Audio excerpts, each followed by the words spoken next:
Welcome to Verbal Pick Radio, where we give you a verbal image of life, and we are everyday people. Like to welcome you all to the show. Today we're getting into the foundation, and I know a lot of you all are following the Batham John trial that took place in Dallas, where he was shot by Amber Geiger in his homestead, where she bombarded and kicked in the door and shot him dead.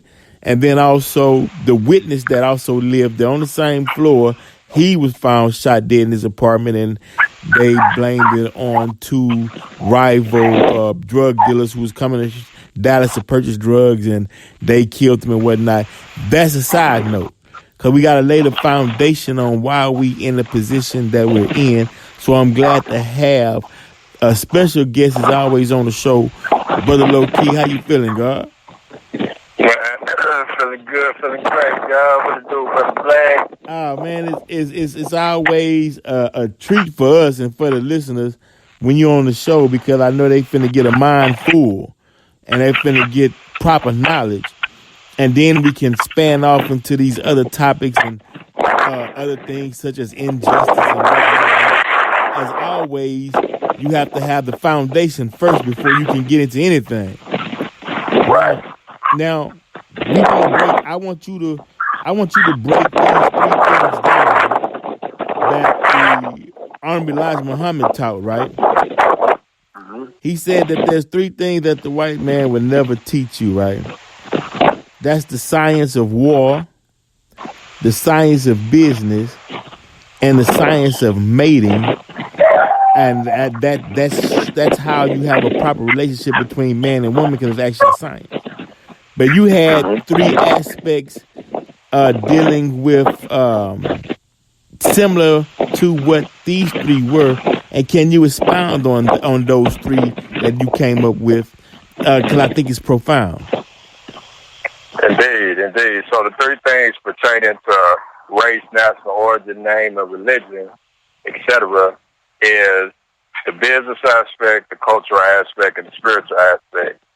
So the business is really the incentive for people to go ahead and deal with these contracts, change it up to get their business in order, and being able to contract at an optimal level as African-American people, as indigenous people, and transitioning back into Moors, bringing it all full circle. And the cultural aspect is that culture is a way of life. So a person's culture is what actually cultivates their mind. So the reason why... Well, real quick, so can we tie that into the science of mating when you say culture? Because man and woman builds culture. That's right. Okay. That's right. That's a fact. Okay. That's a fact.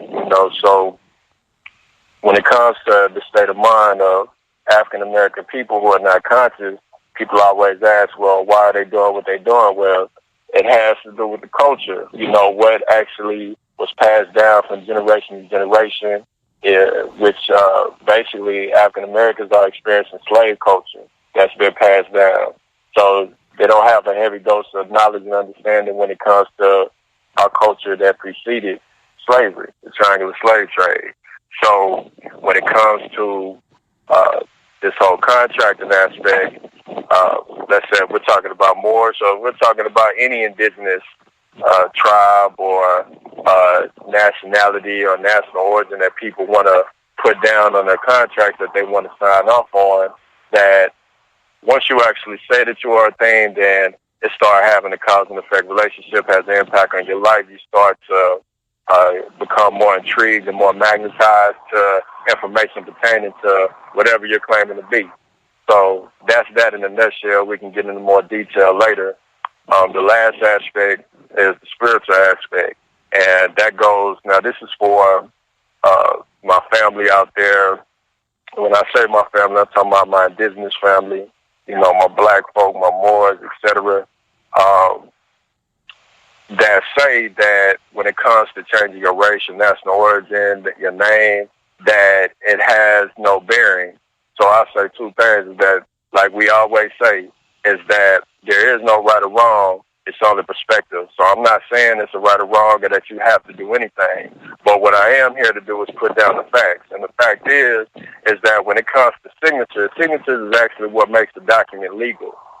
You know, matter of fact, I had a record of birth when my son was born, and at the bottom, it said that this is not a legal document. So I needed that particular document in order to get health insurance for my son. So what I did was I just whited out that, statement at the bottom of the record of birth. I drew a couple of lines, put an X by it, put my signature down my name, and I was able to get my son covered insurance-wise because I turned it into a legal document. So the science of signatures is that actually is indigenous science that comes from us. And this is one of the things that is missing from the spiritual conversation or even the occult community from the conversation is that they're not speaking upon the signature aspect, because in the spiritual community, we call them spirit signatures.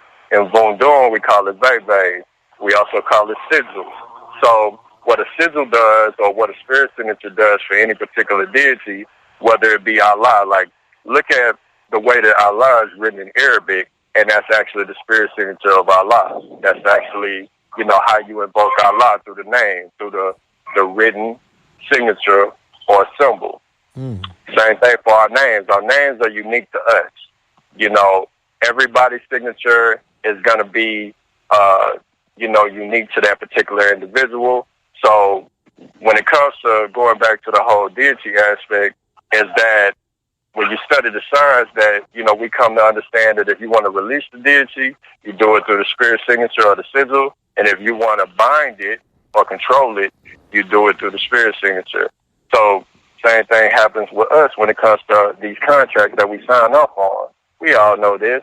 Once we put our autograph or our so-called John Hancock or our signature down, then we're bound to the contract. And if the person who has control over the contract, who we really released our signature to, they have the right to release us from their contract. So that's the science comes from us. It's indigenous science. It's not nothing that was created by Europeans, and that came from us. So the reason why we're getting pencil whipped, right, is because our guardians that came before us, they signed off on all these contracts, and now we're bound to them. And then once we became of age, we started signing off on the contracts, and we're bound to them, and we're getting pencil whipped. And you ain't got to look no further than, whether you're talking about, the prison system, and, shout out to another interview for Everyday People, the brother Freeway Rick Ross. And he went in there and he hit the books, and he was able to get out of prison. And I think he actually had a life sentence. And if it wasn't life, it was probably like in the 40s in terms of years. Right. So that paperwork and that pencil, like they say, the pen is mightier than the sword. So, and on top of that, just to show how powerful the paperwork is that the U.S. is not, and Europeans in general, they're not saying that they own this land by force. They're saying they own it by the doctrine of discovery, which is just a document. It was just a mandate that was sent from Spain in order for Christopher Columbus to have title to the land. And, we may have talked about I think it's the Johnson McIntyre case, where the precedent, it was a landmark case where the precedent was set that they said that all the land that was bought, I think it was by the Johnson family. I know we talked about it black. Right. Excuse me if I mix up some of the details, but basically that's where they said that based on the doctrine of discovery, that's how, Europeans had title to this particular land that we're standing on now. Not by force, by paperwork. Right. They got the credence from the Pope. Gave them permission. Mm-hmm. They came over here and discovered all, and so but is there anything to do with the fall of the Moors in Granada and any lands that the Moors controlled? Then also, if the white folks discovered that was theirs too. saying that the white folks discovered that it was theirs too. That Meaning, like what was if they went from New Zealand to the Americas where the Moors were, and they said, well, we discovered this piece of land, then it's ours because we defeated you Moors in Granada. No, that's not what their claim. But what their claim was is that they have right to the land because they were the first Christians to discover it. That's why we call it the Christian doctrine of discovery, because they're saying that anywhere where there's land that's not being claimed by Christians, that they have right and title to the land. And anybody there who's not, that's trying to make some kind of claim to it, basically gets overthrown. And they have the mandate from their global European Union in order to do as such. Right, and that's the confusing part. See, that's we hitting on something, because there was already evidence of Islam in America before Columbus came with the Christianity. That's right. That's a fact. That's a fact. So how can Christianity top Islam? Well, what happened was the infighting. So that's when we get into culture. So right now we know that history is just a reflection of the present. Present is what's the real. The only thing that's real is right now, the perpetual now. And so when we look at the past as a reference point, we find out that it was the infighting of the Moors and the union of Queen Isabella and King Ferdinand that actually led to the last Moor stronghold in Grenada falling. So without that lack of unity, we would still have the majority of the power, wealth, and resources on the planet. So we got to have common ground, and once common ground becomes our culture, then that's where change can happen. So common ground. Can you say that we should be speaking the same language as a people in order to have common ground? Freedom, justice, and equality. That's it. Whatever language it is, as long as it's standing on those principles, we have to find ways. I tell my T-Jones all the time about our family is that, sometimes people need an excuse to do things. So whether it's business or otherwise, we give people excuses to be unified. So we got to do it within our own family. I mean, yeah, we're blood, and we can say that we kinfolk, but it takes more than that. Every action is motivated by an incentive. Right. So that's where the business comes into play. And then once they actually contract, let's say, my T. Jones or my mom, same thing as a Christian, she decides to become a Moor for business purposes. Once she actually starts saying that I am a Moor, then she's going to magnetize herself to everything within that culture, and that's gonna evolve her, whether she realizes it or not. Because when you say that you're something, and you say that I am, that mantra I am, then that's going to have a cause and effect on the reality around you. Yeah. And then just the last thing is that the spiritual aspect is that through our signatures or our sigils, we actually change the language of the contract that those who came before us, they were unaware of the ramifications of them signing off on something that was defined by people who were foreign invaders that didn't have their best interests in mind. Wow. So okay, now we get into the trick, right? Mm-hmm. Because you'll see these companies that will create a contract, and in the fine print, it's a trap within the fine print. Mm-hmm. But the main thing is they want to get your signature so they can trap you into their world, or they want to trap you into debt, really, into a spiritual slavery in a sense. Mm-hmm. How can we advert the trick? How can we get out from under the trick? Because he's not using any new tricks. He's still whooping us with the same tricks. Because we know words are spells. So if words are spells, and you put your spirit signature on the spell, that means you bind it to that. So it's best to know what you signing, so you don't be bound to something, because that can also lead to depression or a sad state of mind, because you signed a spell that bound you to that spell, and your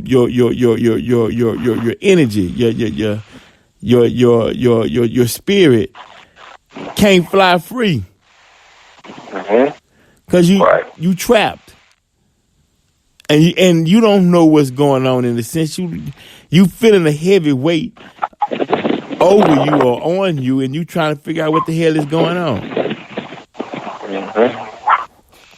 That's pretty heavy. That's pretty heavy to sit back and ponder on that.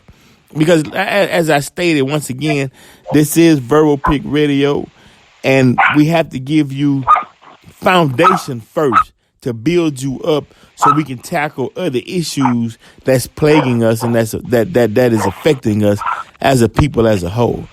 And these contracts and these signatures, that was the beginning. That was the beginning of the fall, right? What's that in particular, G?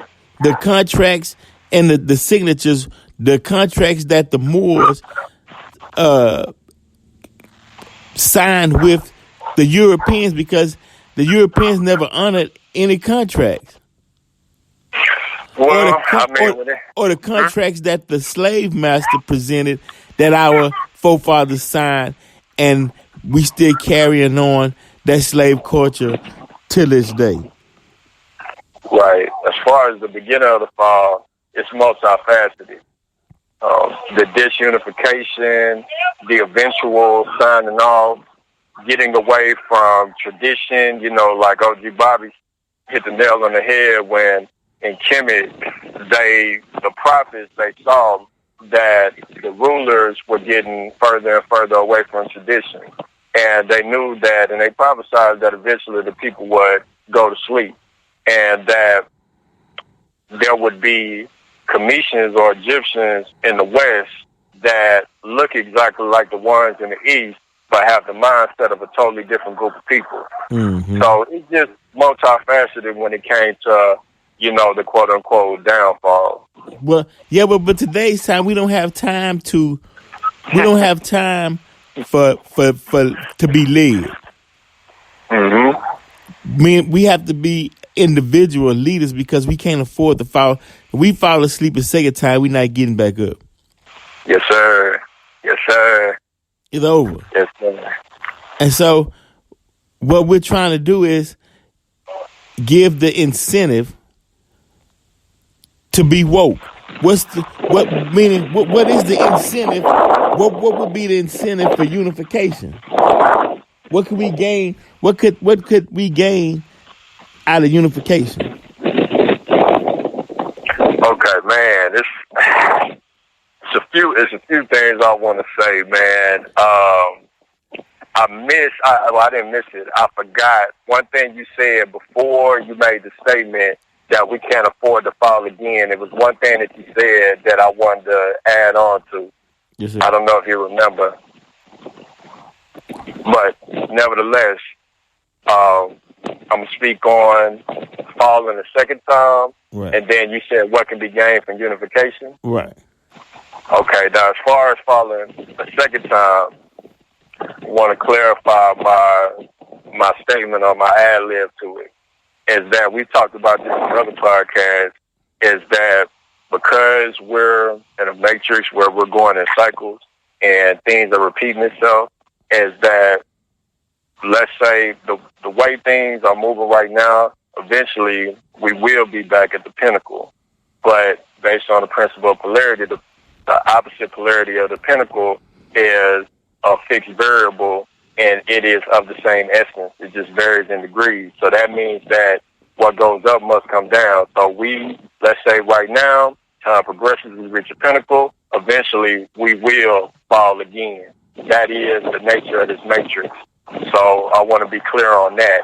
Now, it shouldn't give anybody a pass to be lazy and to be slothful and to be out here and not being a stand-up man or a stand-up woman. And that's where culture comes into play, because our way of life should be that we should be bound to our duty to be able to take care of our families, go out here, for the men, be the exterior and handle all the duties of a man, stand-up man, and for the ladies, be the interior and handle all those particular duties. That is fixed into our DNA. So those who are going against that are, whether it's, some trauma or some type of slave tradition that was passed down, that is not in alignment with the true essence of what we are. Now, the benefits of unification, that was the other thing that you mentioned, Black? Yes, sir. The benefits of unification is that I want to quote, and I think Brother Jamal, shout out to the Gnosis. Yes, sir. Yes, sir. On YouTube. Be a powerful show on YouTube, brother. Powerful. Man, powerful, man. I think he quoted Marshawn Lynch, and I'm trying to make sure I get this quote right. He said that if you want to go fast, run by yourself. Right. If you want to go far, run with a team. And I know I'm just paraphrasing, but yeah, I remember, and I remember that show too that he spoke on that. Yeah, it's strength in numbers. Right. It's strength in numbers. Yeah, you can do it by yourself, but doing it with your family and your loved ones, you can get there that much faster.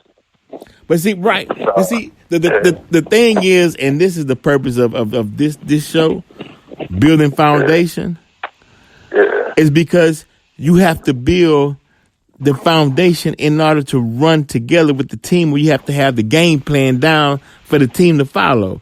And the game plan has to be based upon mathematics and science in order to gel the bodies together as one, so we can go out on a mission.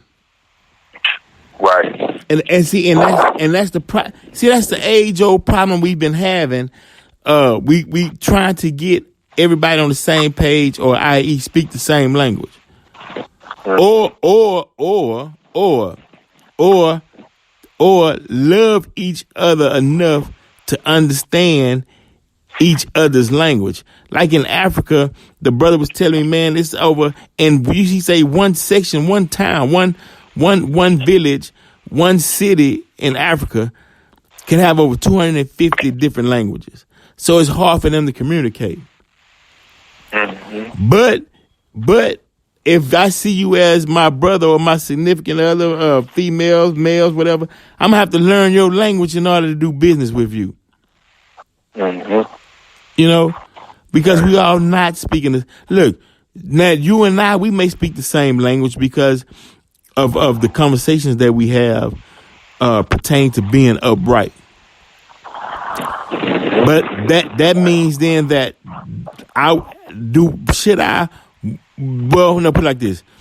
I understand languages as far as, let's say, what they would call street language.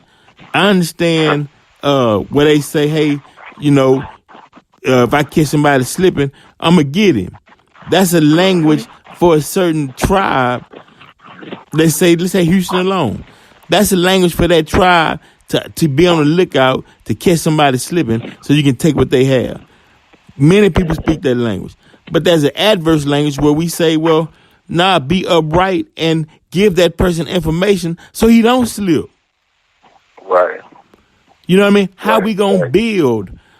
How we gonna build if we land in the cut praying on each other, right? Right. So then we ask the question, well, where did that mindset come from? Well, we know that mindset come from the European back in the cave days or the slave masters. He brought that mindset and introduced us to it. And we taking on his trading places. We taking on his identity, right? Right. So then here come Brother Loki, who breaks down spirit signatures and breaking down, okay, well, look, here go a people, because I saw this. You know how they did the indigenous, what they called Native American. They show up on a Native American land with a piece of paper sign saying we now own the deed to your house, because they got one of the chiefs to put an X by it to represent his signature. But the rest of the population didn't know what the hell that was. You know what I mean? They was working under a different kind of spiritual science. Mm-hmm. Right. You know? So trying to understand the importance of what's, I mean, and the reason why, Brother Loki, is to unlock the mind so we can see further. Because they got us trapped in this one little circumference zone. Right. And we trying to broaden the scope. And you can't broaden the scope without what you talking about. You can't broaden the scope if you don't know spirit signature. That's right. That's right.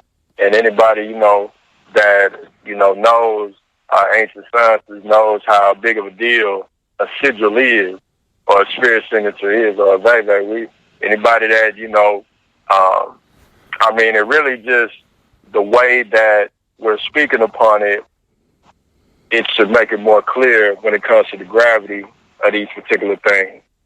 In general, and the key is that, that this thing is multifaceted, man, when it came to how we got to this particular point. Because there are some people that would like to, like I stated earlier, would like to take away the gravity of the paperwork. There are certain conversations out there that pertain to that. But the fact of the matter is that,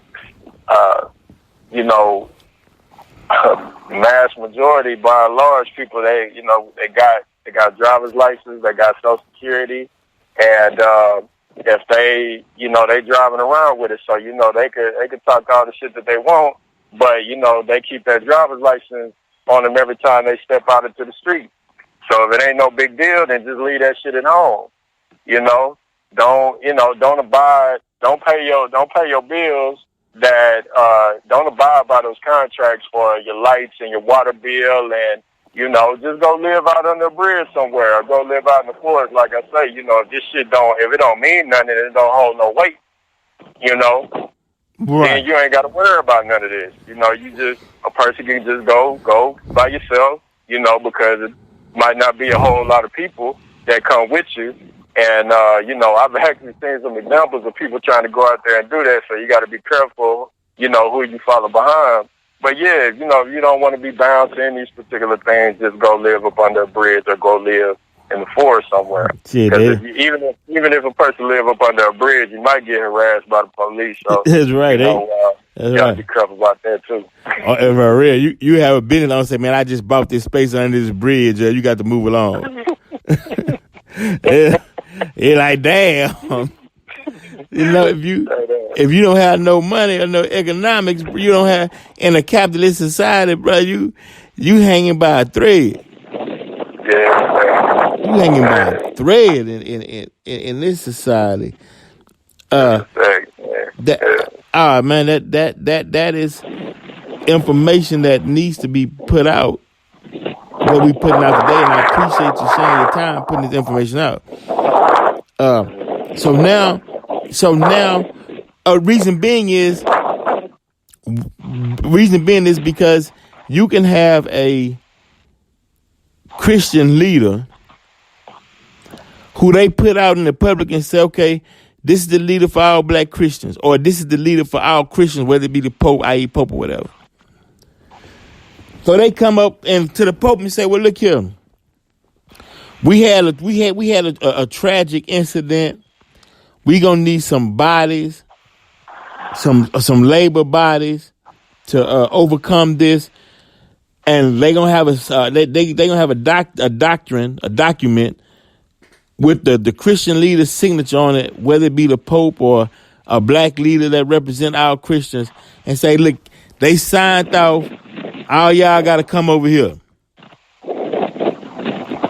All y'all got to come over here and get in this field. Mm-hmm. Same thing as how they say, well, the African leaders was the ones sold you all into slavery, and grouped you all together. Meaning you have to know your status. If I say, well, look, I'm a Muslim, we don't believe in that, and we rather be, but that's a catch-22 too. We rather die before we become anyone's slave. But then, okay, the catch-22 on that is, okay, 6 out of 9 slaves that came to America was Muslims that they kidnapped and converted into Christianity. So who knows? Yeah, when you say that, that means that by and large it was Moors. It was Moors. Because Muslim and Moor was synonymous to a certain degree. Not saying that there wasn't Moors that were, that wasn't Christians, there wasn't Muslim, because there was, but there was Christian Moors, or quote unquote Jewish Moors that dealt with indigenous science. But, what people got to understand is that the Islamic Moors, they was kicking ass, taking names, and they had so much wealth that whoever is the person that has the majority of power, wealth, and resources is going to have a lot of influence. Right. So a lot of people was dealing with Islam because of that fact. Right. So that's just how they go. And that's actually, and I just add on a little piece to that. When I talk to my lady, that's the point that I've been bringing up for years, is that when people talk about the problems with our people and why they're doing this, that, and the third, a lot of it is due to the fact that people are following behind those who they perceive to have the majority of power, wealth, and resources. So they're having influence on them. And so I would always say that if we were in that position, and once we get in that position, then the whole dynamic is going to change. Because it's just a popularity contest. So the people who have the majority of power, wealth, and resources are the ones that are dictating what is to be popular, and they're putting the resources behind it to push their personal agenda. And that's the problem. See, that's the problem. Yeah. See, I don't care. I don't care if you NOI, you Pan-Africanist, you RBG. I don't any score snick. Name them. It don't matter. You name any of them who understand the basis of unity, but don't pull their resources together as a collective body and buy up a block in each city. We can all go over who gonna run whatever later. Just put the money on the table and buy up the block. That way the youth can see businesses that your money is where your mouth is. They can see businesses that they can admire, that they can look to and aspire to be like, and roll from there. I don't care if you're a Garveyite, Moorish American, Noble Drew Ali, you with Deuce Ali, it don't matter. Put some cash on the table, and y'all go in there together and buy it up, and we straight organize and just do your thing. Do what's you. You know what I mean? Look, don't get in nobody's way. Or split it up in time. This week, this group run it. This week, it's this group. Don't matter. Long as it's making money, and long as it's an example of how business should be ran. That's right. Yeah, that's what all the people want. The people don't care about the titles. They suffering so bad they'll take any title. They rolling with anybody that can put some money in their pocket. Like you said, brother Loki, it don't matter. That's right. That's a fact. Don't let anybody define them. Yeah, they let anybody define them. And let anybody define them if they got the bread behind them. If they got the bread. Copyright. Well, what Pimp C say, trademark. And let anybody define them if they got the bread behind them. They got the bread behind them, man. That's a fact, man. White boy rolled up on the block with the money and tell him, man, you put this KKK hood on, go do a drive-by. And they been snatch that hood so quick, man. Give me the loot. Give me the loot. Give me the loot. He gone. Gone. Yeah, you. Nothing. Say no. What they gonna say? Say no more. Yeah, say no more. Yeah, say no. Say less. Say less. For real. For real. Yeah. So you gotta come with the money and say, look here, man, let me show you how to make this money. They'll drop everything they doing and they finna follow the money. Mm-hmm. Because we That's know, a fact. hell, the preacher been preaching since slavery ended. That's right. They tired. They hadn't heard the preacher, man. They looking for the loot. They looking for the loot, man. Because Right. in a capitalist society, if you ain't got no loot, shit. Right. Well, you know. Mm-hmm. Go ahead. No, I'm listening, bro. No, I just gotta say, man, you brought up the preacher, man. Follow a particular code. It's a pimp game, you know, because the preacher is like a symbol of hope, and the preacher is, you know, the pharaoh, so to speak, playing that role. You know, got the riches, got the nice car, you know, the wife, and you know, he probably knocking down, you know, some of the young ladies in the congregation. You know, he doing, you know, he'll play on the, you know, low key, high key, you know, and so, you know, the people, they're following behind him, you know, as the flock, and he ain't even getting them crumbs off the table, man. That's even worse, man, because even the prostitute gonna get some crumbs off the table, man. Right. So that's like one of the ultimate pimp games. Right. That's right. You know. That's the ultimate. Yeah, like even the prostitute gonna get a cut. You know what I mean? The hustler gonna get you a cut. He gonna make her look nice. Right. You gonna get something out the deal. You gonna get something. She ain't gonna be sitting in the apartment with no lights on. All the lights turned out. You done gave your light bill money. You done put it in the pot. Yeah. But that means he's saying, man, my preaching game's so cold. I take their light bill money. Right. So, right. And you know what's crazy, man?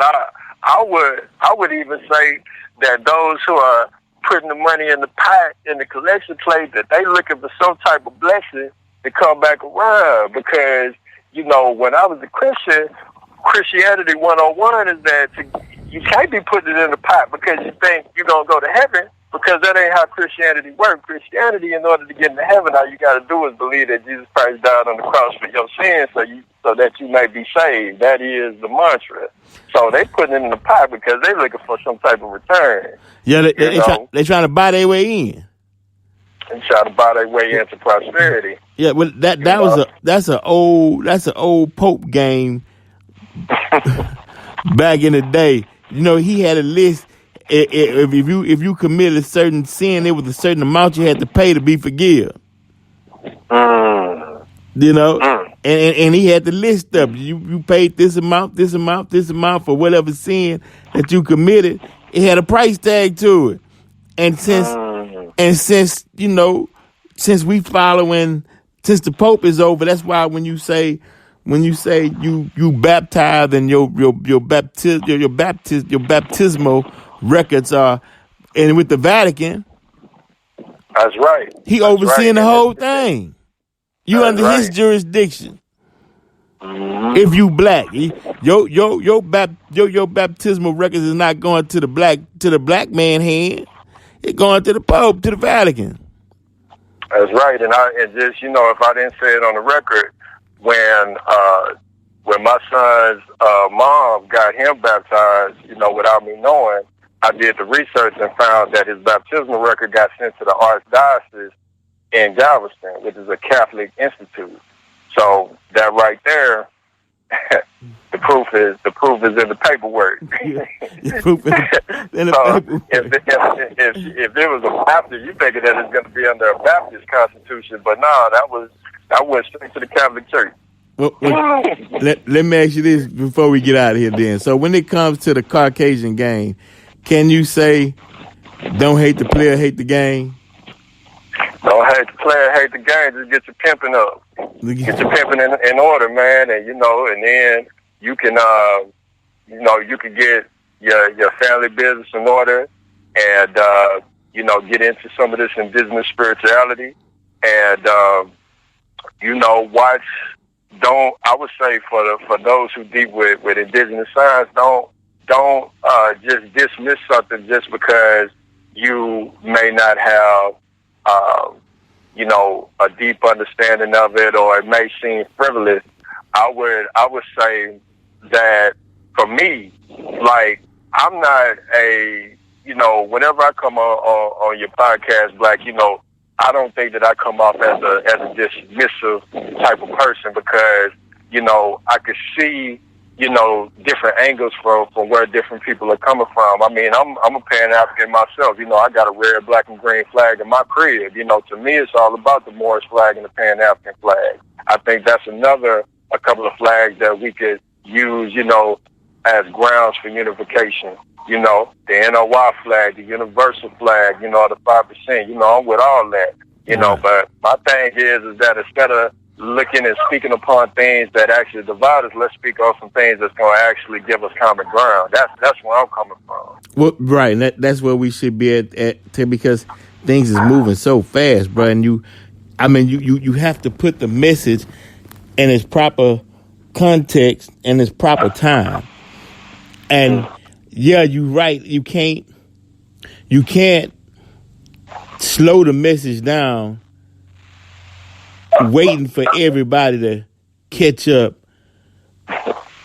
You have to put the message out, and those who are lagging behind need to understand that they have it within them to be on time, or to be on time with the message, or the time, or like the minister say, the time and what must be done for this particular dispensation in time, because we moving now.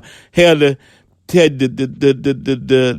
colonist done stepped up his game. You can't be you gotta elevate yours as well. He stepped his game up, and that's where we at, bruh.